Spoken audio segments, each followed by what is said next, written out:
नमस्कार, hornbill TV में आपका स्वागत है और मैं आपके साथ प्रिया बिस्ट। खबरों पर विस्तार से चर्चा करते हैं। उत्तराखंड में मौसम में एक बार फिर बदलाव देखने को मिलेगा। मौसम विशेषज्ञ रोहित थपलियाल की माने तो पश्चिम विक्षोभ सक्रिय होने से 4 फरवरी को उच्च हिमालय क्षेत्र में 3000 मीटर से ऊपर बर्फबारी हो सकती है। वहीं निचले इलाकों में बिजली चमकने के साथ गर्जना की संभावना है, जबकि देहरादून, हरिद्वार, पौड़ी, टिहरी, उधम सिंह नगर और नैनीताल में हल्की बारिश हो सकती है। 5 फरवरी को भी प्रदेश में मौसम का मिजाज बदला हुआ रहेगा, लेकिन 6 फरवरी के बाद मौसम शुष्क रहेगा। जो पश्चिमी विक्षोभ उत्तराखंड को प्रभावित कर सकता है, जिसके कारण देखेंगे कि 3 तारीख की रात से जो है देर रात से उत्तराखंड के पर्वतीय क्षेत्रों में कहीं कहीं बहुत हल्की से हल्की वर्षा बर्फबारी मिलने की संभावना है। 4 तारीख को एक्टिविटी थोड़े बढ़ सकती है, जिसके चलते जो उत्तरकाशी, चमोली, रुद्रप्रयाग, पिथौरागढ़, बागेश्वर जनपद है वहाँ पर अनेक स्थानों पर हल्की से मध्यम वर्षा बर्फबारी मिल सकती है, जबकि जो उत्तराखंड के अन्य जनपद है वहाँ पर कुछ स्थानों पर बहुत हल्की से हल्की वर्षा मिलने की संभावना है। 5 तारीख को जो है एक्टिविटी कम हो जाएगी, जिसके चलते जो उत्तरकाशी, देहरादून, चमोली, पिथौरागढ़ जनपद है वहाँ पर कहीं कहीं बहुत हल्की से हल्की वर्षा बर्फबारी मिल सकती है। उसके बाद 6 तारीख से जो है मौसम शुष्क रहेगा। 6-7 तारीख में मौसम जो है उत्तराखंड में शुष्क है। इस खबर पर ज्यादा जानकारी के साथ हमारे संवाददाता योगेश आर्य हमारे साथ फोन लाइन पर जुड़ चुके हैं। योगेश, जिस तरीके की खबरें सामने आई है कि उत्तराखंड का मौसम बदलने वाला है, कई शहरों में बर्फबारी देखने को मिलेगी, 3000 से ऊपर के इलाकों में बर्फबारी दिखेगी और कई निचले इलाकों में बारिश वगैरह दिखेगी, तो क्या कुछ जानकारी, क्या कुछ अपडेट? बिल्कुल प्रिया, मैं आपको बता दूं कि उत्तराखंड में मौसम एक बार फिर बदलाव देखने को मिल रहा है और जिस तरह से मौसम वैज्ञानिक रोहित थपलियाल ने बताया कि पश्चिम विक्षोभ के सक्रिय होने के चलते 3 फरवरी की रात यानी रात से जो है जिस तरह से मौसम ने करवट ली है और प्रदेश भर में बारिश की संभावना जो है उनके द्वारा जताई गई है। जबकि 4 फरवरी यानी आज जो है हिमालय के जो क्षेत्र है 3000 मीटर से ऊपर की बर्फबारी वहाँ पर हो सकती है और वही निचले इलाकों की अगर बात करें तो वहाँ पर बिजली चमकने के साथ साथ जो है बारिश की संभावनाएं जो है वो जताई है, जिसमें देहरादून, हरिद्वार, पौड़ी, टिहरी, उधम सिंह नगर और नैनीताल क्षेत्र हैं जिनमें हल्के बारिश की संभावनाएं जो है मौसम विभाग द्वारा जताई गई है। वही उन्होंने ये भी कहा है कि एक्टिविटी 5 तारीख में भी हल्की फुल्की जो है प्रदेश में देखने को मिल सकती है। उसमें भी जो है मौसम का मिजाज जो है बदला रहेगा, यानी कल भी मौसम जो है बदले बदले नजर आएंगे मौसम के। वही जो है 6 फरवरी को जाकर के मौसम जो है रुक रहेगा, यानी कि जो है आज और कल जो है दोनों दिन जो है बारिश के कारण ठंडक देखने को मिलेगी और जिस तरह से ऊपर 3000 मीटर से ऊपर के इलाके जो बताए गए हैं जिनमें बारिश की संभावनाएं जो है वो रहेगी और बर्फबारी भी रहेगी, तो ऐसे में निश्चित तौर पर जो है ठंड में इजाफा होगा। देखिए, जिस पिछले अगर दौरान की बात करें तो जनवरी और के दौरान इतनी अच्छी बारिश नहीं देखने की मिली जिससे जो है अच्छी बारिश और बर्फबारी हो, लेकिन फिलहाल जिस तरह से मौसम विभाग ने एक बार फिर करवट बताई है कि करवट मौसम लेगा और जिस तरह से आसमान में भी काले बादल छाए हुए हैं, तो निश्चित तौर पर ठंड में इजाफा हो रहा है धीरे धीरे और अगर बारिश अच्छी होती है तो निश्चित तौर पर ठंड मैदानी इलाकों में देखने को मिलेगी। जी योगेश, जिस तरीके से मौसम में बदलाव देखने को मिला उत्तराखंड में, और वहीं दूसरी तरफ उत्तराखंड में राष्ट्र खेलों का आयोजन भी हो रहा है, ऐसे में खिलाड़ियों को कई सारी मौसम के बदलाव से समस्याओं का सामना करना पड़ रहा है, तो इसका क्या प्रभाव खेलों पर पड़ेगा, खिलाड़ियों पर पड़ेगा जो दूसरे राज्यों से आए हैं? हाँ, देखिए, जिस तरह से मौसम ने करवट ली है उसका जो है काफी फर्क देखने को मिल सकता है, क्योंकि जो है कुछ इलाके ऐसे भी हैं जहाँ से जो खिलाड़ी आए हैं वहाँ पर जो है इन दौरान इतनी ठंड नहीं देखने को मिलती, लेकिन इनको यहाँ पर जब इस तरह की ठंड देखने को मिलेगी तो निश्चित तौर पर थोड़े स्वास्थ्य में समस्या आ सकती है, लेकिन उसके एहतियात के लिए वहाँ पर डॉक्टर जो है वो तैनात है, पूरी टीम जो है वहाँ पर लगाई गई है ताकि किसी भी तरह के जो खिलाड़ी हैं उनको किसी प्रकार की कठिनाई ना हो, क्योंकि 38वें राष्ट्रीय खेलों की मेजबानी इस बार उत्तराखंड कर रहा है, तो उत्तराखंड में जो भी खिलाड़ी खेलने के लिए आ रहे हैं उनको किसी प्रकार की कठिनाई न हो, इसके लिए खेल मंत्री ने साफ तौर पर निर्देश दिए हुए हैं और तमाम जो टीमें हैं वो तैनात की हुई है। तो निश्चित तौर पर जो जिस तरह की समस्या आती है उसके लिए निपटने के लिए टीम तैयार है। फिलहाल जिस तरह से मौसम ने करवट ली है और उससे ठंड बढ़ी है, तो निश्चित तौर पर ऊपरी इलाकों में जो है बर्फबारी की संभावना है, तो देखने वाली बात है कि कितनी बारिश और कितनी बर्फबारी देखने को मिलती है। जी धन्यवाद योगेश हमारे साथ जानकारी साझा करने के लिए। खबरों में आगे बढ़ते हैं। खेल मंत्री रेखा आर्य देर शाम अल्मोड़ा के हेमवती नंदन बहुगुणा स्टेडियम पहुंची, जहां 38वें नेशनल गेम्स योगासन प्रतियोगिता के दौरान अव्यवस्थाओं पर उठे सवाल को लेकर मंत्री ने कहा, जो खिलाड़ी बीमार हुए हैं वो अल्मोड़ा पहुंचने के कारण नहीं बल्कि वो पहले से ही बीमार थे। उन्होंने आगे कहा कि खिलाड़ी अल्मोड़ा आने से बहुत खुश हैं, वो दोबारा अल्मोड़ा आना चाहते हैं। वहीं पत्रकारों के विवाद वाले सवाल पर उन्होंने कहा कि कुछ लोग नहीं चाहते कि नेशनल योगासन गेम्स अल्मोड़ा में हो, इसीलिए वो लोग बेतुकी बात कर अल्मोड़ा से चले गए।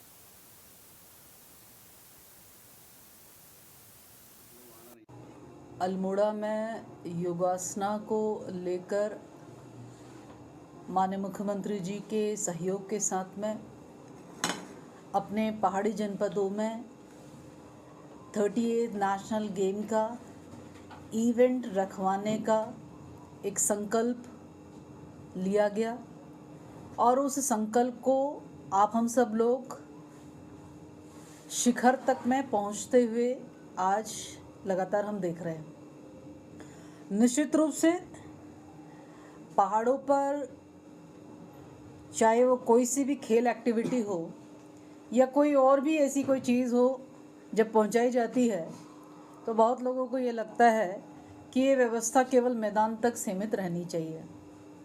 मुझे लगता है कि शायद इसके पीछे सिर्फ इतना ही वो है कि यदि यही चीज़ मैदान में हो जाती तो सब चीज़ ठीक थी, यही चीज़ यदि पहाड़ पे हो रही है तो कई प्रकार की दिक्कतें हैं। तो कई लोग पहाड़ विरोधी मानसिकता के होते हैं, लेकिन जिस प्रकार से सुबह के जो समाचार मुझे प्राप्त हुए हैं जिसमें 20 लोगों के अस्वस्थ होने की जानकारी थी, निश्चित रूप से मैं उसके बाद से बहुत चिंतित हुई। उसका पूरा संज्ञान लिया गया और आज मैं उन्हीं बच्चों से या बच्चियों से मिलने आई।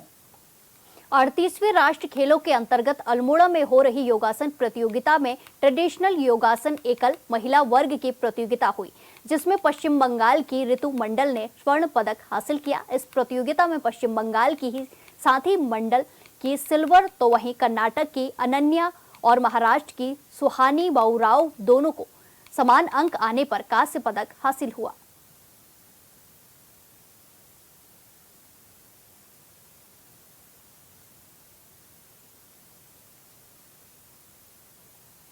खबरों में आगे बढ़ते हैं। उत्तराखंड सरकार की तरफ से युवाओं को रोजगार के क्षेत्र में बढ़ावा देने के लिए लगातार काम किया जा रहा है। इसी के चलते कौशल विकास मंत्री सौरभ बहुगुणा ने आईटीबीपी की तरफ से कौशल विकास विभाग में युवाओं को प्रशिक्षण और रोजगार उपलब्ध कराने के संबंध में समीक्षा बैठक की। बैठक के बाद मंत्री ने कहा कि कौशल विकास विभाग और आईटीबीपी प्रदेश के युवाओं को प्रशिक्षण और रोजगार देने के लिए कार्य योजना पर कार्य कर रही है, जिसमें आईटीबीपी युवाओं को राफ्टिंग और माउंटेनियरिंग जैसे साहसिक खेलों में प्रशिक्षण दिया जाएगा। साथ ही प्रशिक्षित युवाओं को रोजगार भी प्रदान किया जाएगा।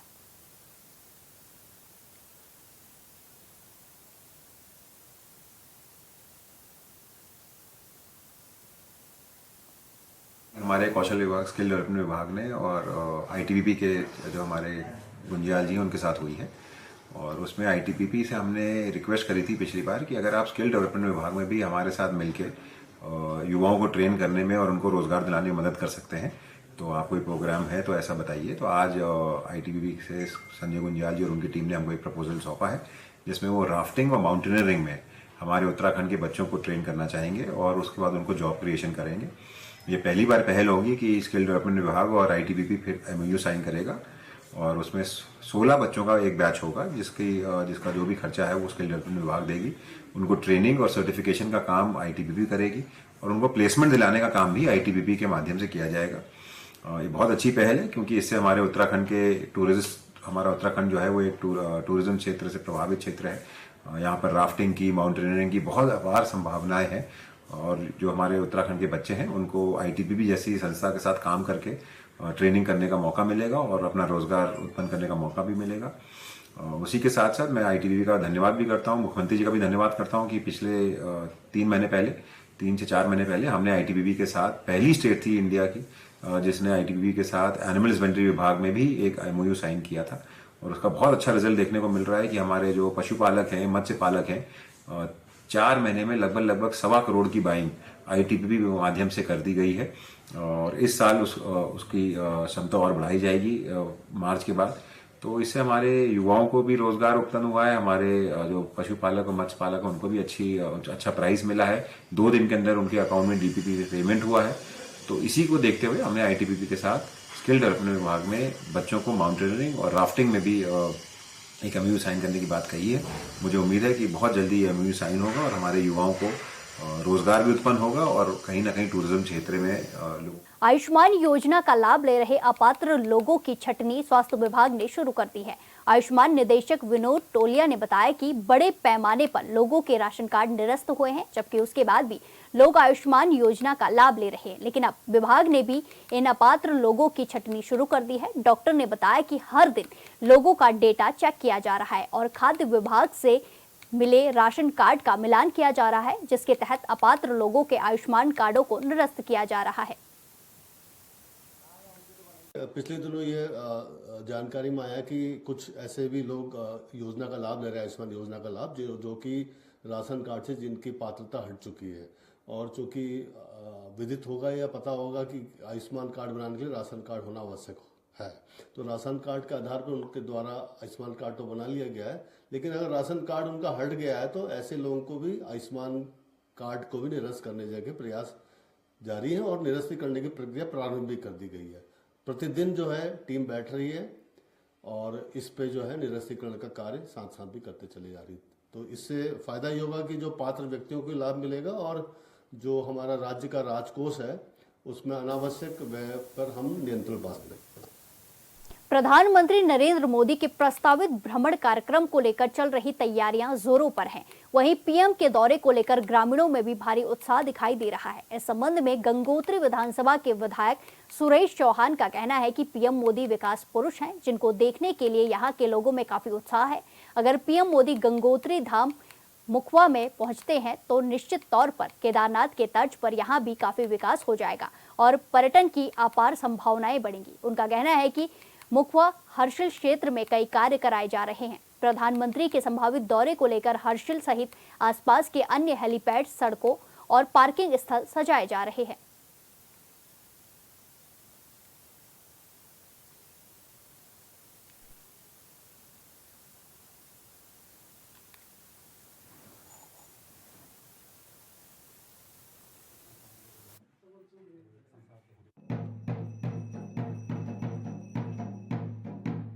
कि देश के यशस्वी प्रधानमंत्री मोदी जी जो है गंगोत्री के मुखबा में आने वाले हैं। इसमें जो है आम जनमानस में काफ़ी खुशी की लहर है और हर व्यक्ति अपने को गौरवान्वित महसूस कर रहा है कि देश के यशस्वी प्रधानमंत्री जिन्होंने जो है हर गरीब कल्याण के लिए कार्य किया है और आज बड़े खुशी का मौका है कि गंगोत्री विधानसभा में जो है आदरणीय मोदी जी आ रहे हैं। आम जनमानस के अंदर अनंत खुशी है कि माननीय मोदी जी के दर्शन हो और माननीय मोदी जी का जो विजन है कि वाइब्रेंट विलेज के अंदर जो हमारा गंगोत्री का विकास हो रहा है, ऐतिहासिक विकास हो रहा है। और धन्यवाद करते हैं पूरी गंगोत्री विधानसभा की ओर से और स्वागत करते हैं माननीय मोदी जी का। हर व्यक्ति उत्साहित है कि कब वो तिथि तय हो और माननीय मोदी जी के स्वागत में लोग सड़कों पर जिंदाबाद के नारे लगाते दिखेंगे। माननीय मोदी जी का जो विजन है और जो यहाँ के लोगों का बार बार और जो हमारे प्रदेश के यशस्वी मुख्यमंत्री माननीय धामी जी का जो विज़न है कि हम शीतकालीन यात्रा भी जो है चलवाने का पूरा प्रयास करेंगे और उसके लिए हमारी सरकार लगातार निरंतर प्रयास कर रही है।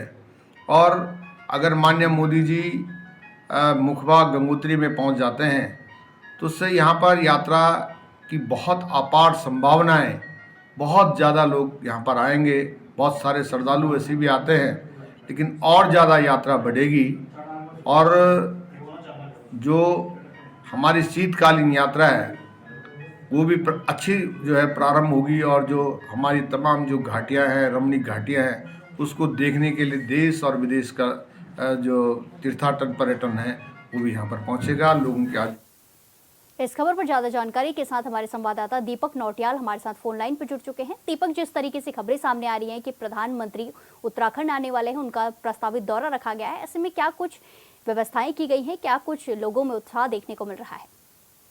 बिल्कुल प्रिया, आपको बता दूं कि प्रधानमंत्री नरेंद्र मोदी का जो उत्तराकाशी दौरा प्रस्तावित है और अभी इसमें जो है डेट फिक्स नहीं हुई, लेकिन इसकी तैयारी जो जोर शोर से चल रही है। बात की जाए अगर वाइब्रेंट विलेज जो हर्षिल मुखवा और उसके आसपास के लगभग जो है 6 गाँव पड़ते हैं, तो इनमें जो है प्रधानमंत्री मोदी का ड्रीम प्रोजेक्ट है कि इनको जो है एक नए ढंग से इनको जो है विकसित करना है। इसी के एवज में जो है प्रधानमंत्री नरेंद्र मोदी है जो मां गंगा का शीतकालीन प्रवास है मुखबा वहाँ पे आ रहे हैं, और जो स्थानीय जो लोग हैं वहाँ के, तो वो लोग काफी खुश हैं कि उनको विश्वास है कि जो जिस तरह से केदार धाम जो है डेवलप हो, उसी की तरफ से जो है आने वाले दिनों में गंगोत्री धाम भी डेवलप होगा। जी जी दीपक, जिस तरीके से आपने बताया कि दौरा रखा गया है, वैसे ही उत्तरकाशी में जैसे ही प्रधानमंत्री आएंगे, ऐसे में कई सारे विकास कार्यों पर भी ध्यान दिया जाएगा। जी दीपक। जी बिल्कुल, क्योंकि यहाँ के जो स्थानीय लोग हैं उन लोगों को उम्मीद है कि जिस तरह से जो है प्रधानमंत्री नरेंद्र मोदी जब केदारनाथ गए थे तो वहाँ वो पूरा क्षेत्र ही डेवलप हो गया और वहाँ विकास की नई किरण जो है बह गई। तो इसी तरह से उत्तरकाशी जनपद जो गंगोत्री विधानसभा की बात करूँ तो यहाँ के लोगों का बिल्कुल स्पष्ट कहना है कि प्रधानमंत्री अगर यहाँ तो कहीं ना कहीं जो उत्तरकाशी जनपद के लिए बहुत बड़ी सौगात होगी। जी दीपक, जिस तरीके से आपने बताया कई सारी सौगातें मिलेंगी, तो ऐसे में जिस तरीके से पीएम मोदी का दौरा है, तो ऐसे में क्या कुछ सुरक्षा के इंतजाम किए जा रहे हैं, क्या कुछ व्यवस्थाएं की जा रही हैं? जी बिल्कुल, क्योंकि अगर बात की जाए वहाँ पे मुखबा में, तो वहाँ लगातार जो पुलिस प्रशासन, जिला प्रशासन उत्तरकाशी है लगातार वहाँ पे जो कार्य कर रहा है, और जो सुरक्षा की दृष्टि है उसमें जो उत्तरकाशी के एसपी लगातार 2 बार वहाँ पे जो कर चुके हैं। साथ ही साथ वहाँ पे जो है जो आर्मी है वो भी वहाँ पे है, तो ITBP भी वहाँ पे है। कहीं मतलब इस तरह से बहुत बड़ा जो सुरक्षा का चाक-चौबंद घेरा बनाया जा रहा है। जी धन्यवाद दीपक, हमारे साथ जानकारी साझा करने के लिए। खबरों में आगे बढ़ेंगे। नरेंद्र नगर स्थित श्रीदेव सुमन उप जिला चिकित्सालय में पल्स एनीमिया महाअभियान का शुभारंभ हो गया, जहां गर्भवती महिलाओं की खून की जांच के साथ स्वास्थ्य परीक्षण किया जा रहा है। वहीं इस मौके पर CMS डॉक्टर सुनीता ने बताया कि ये अभियान 4 से 10 फरवरी तक चलाया जाएगा। उन्होंने बताया कि इस अभियान के तहत गर्भवती महिलाओं की खून की जांच के साथ साथ उन्हें निःशुल्क जरूरतमंद दवाइयां वितरित की जाएंगी। साथ ही गर्भवती महिलाओं में खून की कमी पाए जाने पर उनका उपचार घर पर ही किया जाएगा।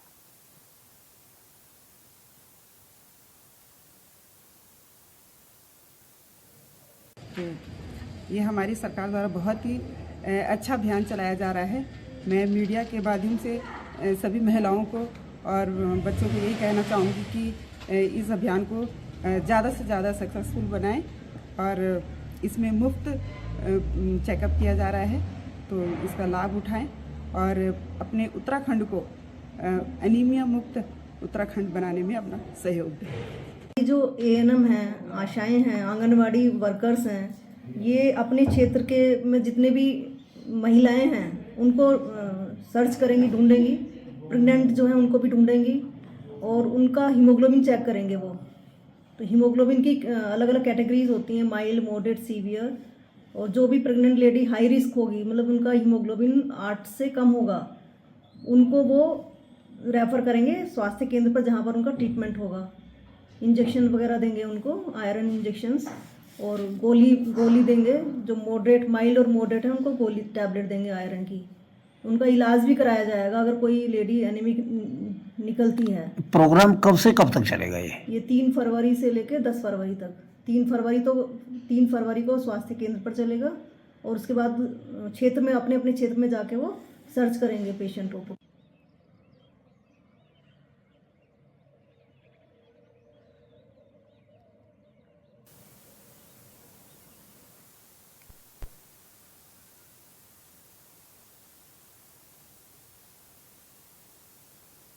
उत्तराखंड विधानसभा का बजट सत्र 17 से 20 फरवरी के बीच हो सकता है। विधानसभा अध्यक्ष ऋतु खंडूड़ी भूषण ने इसके संकेत दिए हैं। उन्होंने सरकार से बजट सत्र गैरसैंण के बजाय देहरादून स्थित विधानसभा भवन में कराने का अनुरोध किया है। बजट सत्र से पहले ये चर्चा हो रही है कि इस बार का बजट कैसा होना चाहिए।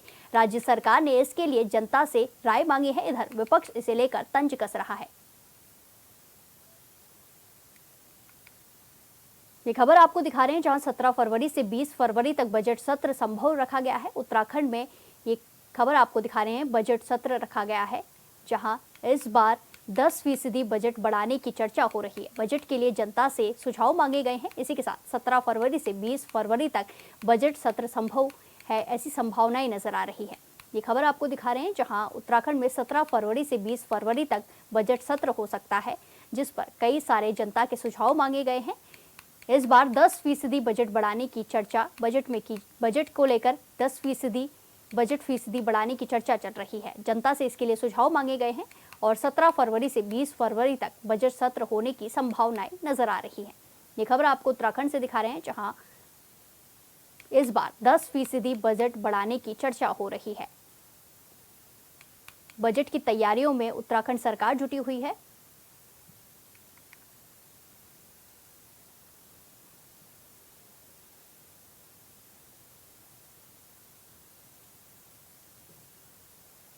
इस बुलेटिन में फिलहाल के लिए इतना ही। बाकी तमाम खबरों के लिए देखते रहिए हॉर्नबिल टीवी। नमस्कार।